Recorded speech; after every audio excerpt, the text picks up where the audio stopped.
Hey there everyone, welcome back to our channel. In today's video, you are going to see how to see Snapchat chat without opening. So to do that, let's head over to our Snapchat application first.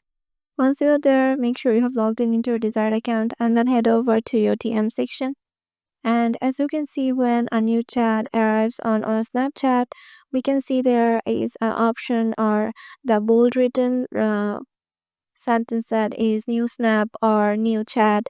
So if we just see them via just going over there, the option just goes and there instead there comes opened. So we don't need that seen tag. We don't want them to know that we have seen the messages. So what we need to do is just to keep our finger on the Snapchats, on the conversation we need to see, and half swipe it to the right. And as you can see, I'm currently seeing the messages, and I'm just half swiping it back again to the left.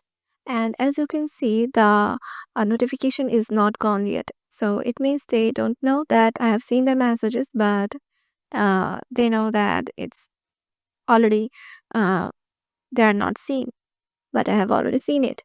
So yeah, this is how you can just see Snapchat chat without opening. Hope this video helps, and we'll see you in the next video.